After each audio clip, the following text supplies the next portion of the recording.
Kata beliau, irhamu salasatan minan nas, sayangilah 3 macam manusia. Siapa mereka? Pertama, azizan zallat, orang terhormat yang jatuh hina. Ini yang sering terkena post power syndrome. Biasa kemana-mana dikawal, dihormati, datang ke tempat ini protokol siap, ini serba diatur, semua serba beres.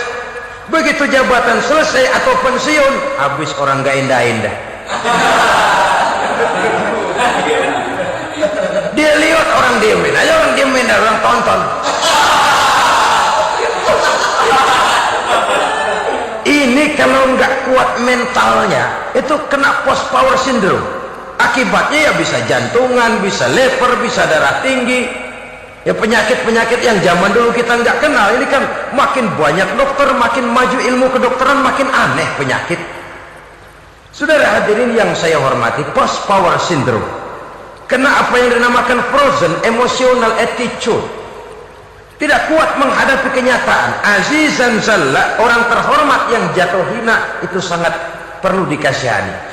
Yang kedua, ghaniyan qad iftaqar, orang kaya jatuh miskin. Ini juga sama, biasa hidup apa ada, serba ada, lalu harus hidup apa adanya. Ini kalau kurang kuat benar-benar memble.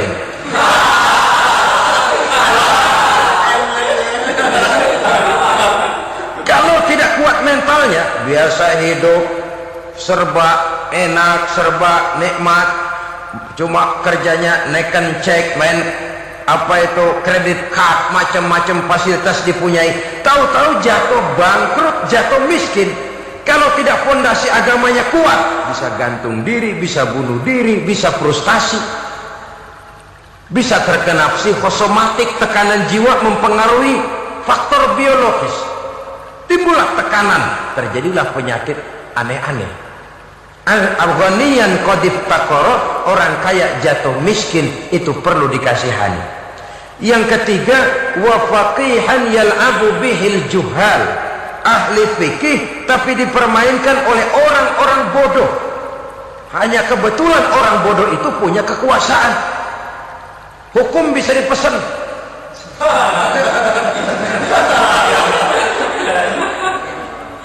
Assalamualaikum, bertemu lagi dengan channel kami, Dawuh Santri.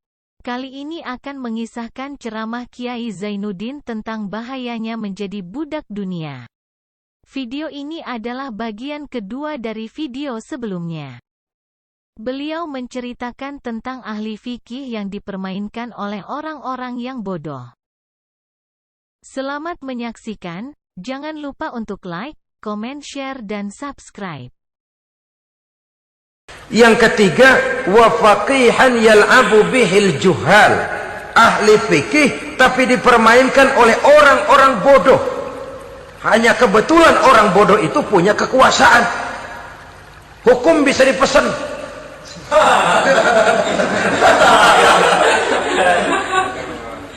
Aturannya haram, Ustaz, ada haram dikit aja dah.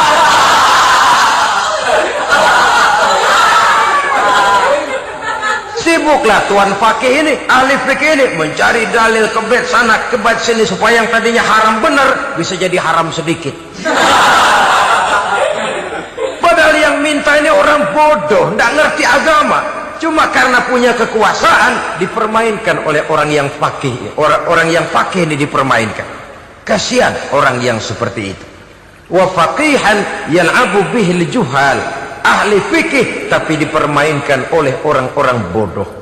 Akibatnya karismanya hilang, wibawanya lenyap. Dia menyangka bahwa dengan mengharam-haram sedikit-sedikit itu dia bisa mendapat keuntungan yang berganda-ganda, padahal akibatnya itu hanya akan membawa kecelakaan saja. Allah peringatkan benar, kala, sekali-kali jangan begitu. Cari uang yang banyak silahkan, ngejar kedudukan yang bagus boleh, bikin rumah yang hebat silahkan, ada kendaraan bagus silahkan, tapi jangan sampai kamu terjebak kepada sirkuit celakai, perlombaan yang tidak ada garis finishnya. Sering dicontohkan orang menghayal, melamun, kamu kenapa nggak mau ibadah? Lah bagaimana mau sembahyang, saya di Jakarta masih ngontrak.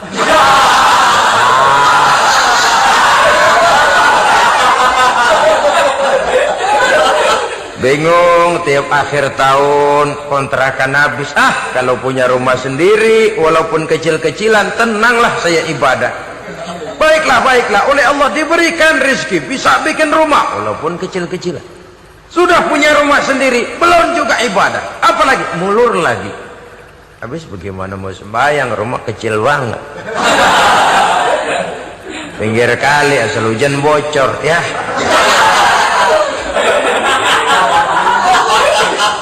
Kalau bisa punya rumah permanen, rajin dah ibadah dah. Iyalah, diberikan rezeki bisa bikin rumah besar, kamarnya banyak, halamannya luas, kendaraan belum ada, perabotan belum lengkap. Sudah ada kendaraan, belum kayak orang-orang. Sudah kayak orang-orang, masih sama dong, kudu di atas. Kapanlah selesainya? Kala, sekali-kali jangan begitu. Jangan kamu mengumpulkan harta bermegah-megah membuat kamu lalai dari taat kepada Tuhanmu. Engkau tinggalkan rukuk dan sujud, engkau jauh dari masjid, engkau kering dari kehidupan beragama. Sebab itulah maka pembangunan fisik material tidak bisa dipisahkan dengan pembangunan mental spiritual. Tidak hanya cuma dalam teori, tapi juga harus dalam praktek.